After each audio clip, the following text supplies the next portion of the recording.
छत्तीसगढ़ राज्य जांजगीर चांपा जिला विकासखंड नवागढ़ के संकुल केंद्र अमोदा शासकीय पूर्व माध्यमिक शाला नवापारा का विद्यालय परिसर में मैं आप सभी का हार्दिक अभिनंदन करता हूं। आज मैं आप लोगों से एक नवाचार पर बात करना चाहूँगा, जिसे मैंने ड्रिप इरिगेशन या टपक सिंचाई पद्धति का नाम दिया है।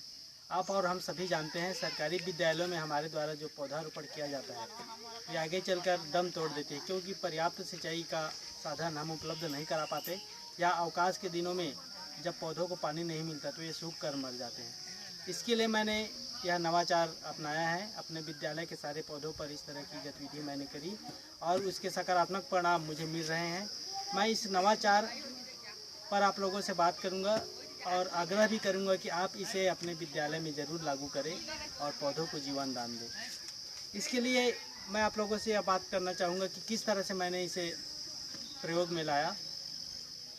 हमारे आसपास जितने भी बिस्लरी बॉटल्स जिसको कि पानी पीने के बाद हम यत्र तत्र फेंक देते हैं, जो पर्यावरण के लिए नुकसानदेह भी साबित होता है, मैंने ऐसे बाटलों को एकत्रित किया और अस्पताल में मरीजों को बाटल चढ़ाने के बाद जो उपयोग के बाद फेंक दी जाते हैं, IV सेट जिसे हम कहते हैं, इसे भी मैंने बहुत अस्पताल से एकत्र किया। बहुत सारे अस्पतालों में मैंने गए और ये सारे बाटल आप जो देख रहे हैं, तो इस पर हम बात करते हैं कि किस तरह से हम इसे मॉडल का रूप देंगे। सबसे पहले हम इस तरह से एक बिस्लरी बाटल लेंगे, जिसे ब्लेड से पीछे के तली को इस तरह से काटेंगे कि वो कुछ हिस्सा उसका पकड़ा रहे, इस तरीके से। इसके बाद सामने वाले हिस्से को हम कील से इस तरह से अपन छेद करेंगे। ये बनने के बाद IV सेट अस्पतालों से हम इसे एकत्रित किए हैं। इसे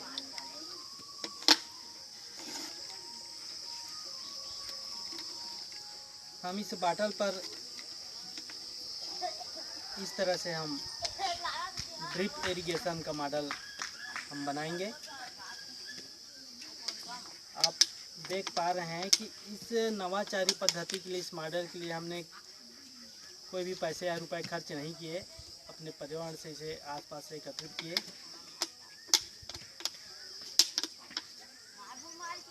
क्लोज कर दो। नवाचारी मॉडल तैयार है, आप देख पा रहे हैं। हमने बॉटल और IV से, जिसको कि उपयोग के बाद फेंकने से पर्यावरण प्रदूषित भी होता है, हमने नवाचार का यह मॉडल तैयार किया। इस बाटल में हम खाद, लिक्विड या कीटनाशक दवा भी हम डाल सकते हैं, जो कि पानी में घुलकर सीधे पौधों की जड़ों तक पहुंचेगा। सबसे खास बात इस नवाचारी मॉडल का, इसमें पानी की बूंद बूंद का प्रयोग हो रहा है। मेरा पूरा प्रयास है कि मैं बच्चों को जल के सदुपयोग पर शिक्षा दे सकूं। मैं उनसे आग्रह भी करूं कि अपने घर में भी ऐसे पौधे जो लगाए हैं उस पर भी इस तरह से बाटल बांधे, नवाचारी प्रयोग करें। मैं शिक्षक पंचायत राजेश कुमार सूर्यवंशी, आप सभी से मेरा आग्रह, हमारे पूरे समुदाय का मुझे इस कार्य के लिए सहयोग मिल रहा है। शिक्षा विभाग के हमारे सारे अधिकारियों का मार्गदर्शन मुझे मिल रहा है। इस तरह का नवाचारी मॉडल पूरे राज्य के सारे स्कूलों में, जहाँ पानी की किल्लत है या पौधे पानी के अभाव में मर रहे हैं, वहाँ उपयोग किया जाए तो निश्चित रूप से हमारा पर्यावरण का जो लक्ष्य है, पर्यावरण बचाना है, वृक्ष लगाना है, यह हमारा महाअभियान निश्चित रूप से सफल होगा। आप सभी को धन्यवाद।